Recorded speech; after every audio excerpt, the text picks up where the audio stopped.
Introducción. En este video se explicarán las etapas de la materia de la mecánica y el entorno. Etapa 1. Cinemática. Movimiento en una dimensión. Las magnitudes físicas se pueden clasificar como escalares y vectoriales. Las magnitudes escalares se precisan por completo mediante un valor numérico y una unidad de medida. Estas no tienen dirección. Como ejemplos de magnitudes escalares tenemos la distancia, la rapidez, la masa, el tiempo, la temperatura, entre otras. Las magnitudes vectoriales o simplemente vectores se precisan mediante un valor numérico, la unidad de medición correspondiente y además una dirección. Como ejemplos de magnitudes vectoriales están la velocidad, desplazamiento, la fuerza, el impulso, la aceleración, entre otras.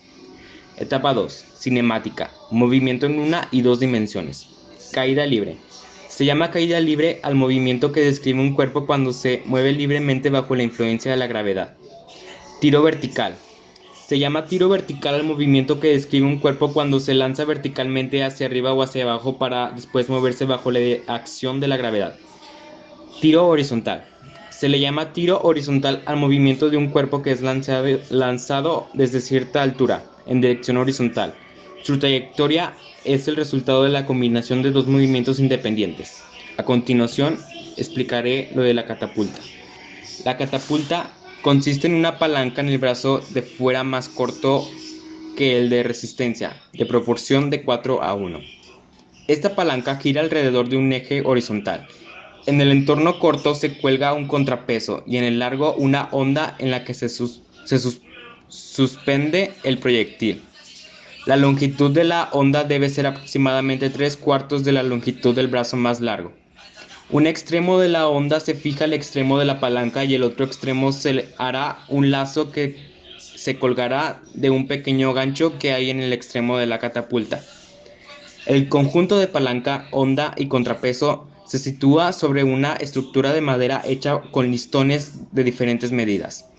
Una vez bajando el brazo y bloqueado con un pestillo, colocamos el proyectil en la onda y la extendemos a lo largo de la base. Al soltar el seguro, el contrapeso hace que el brazo suba rápidamente. La onda describe un arco y a causa de la fuerza centrífuga, el lazo se separa del gancho y el proyectil queda libre.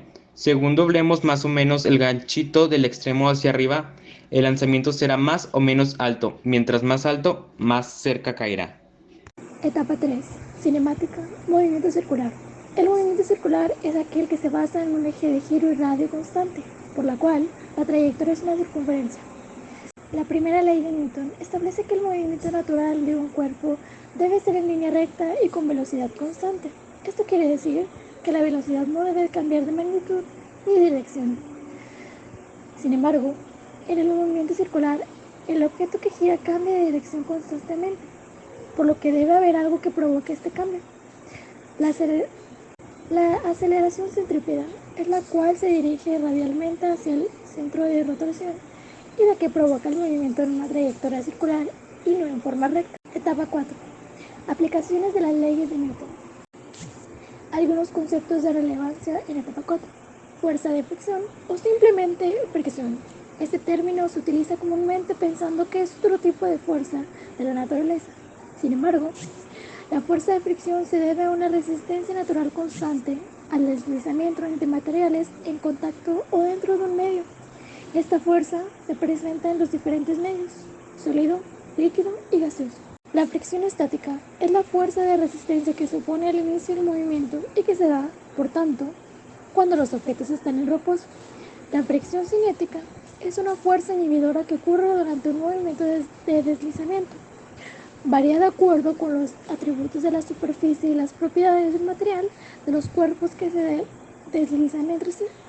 El coeficiente de fricción cinética se usa para cuantificar la fricción cinética.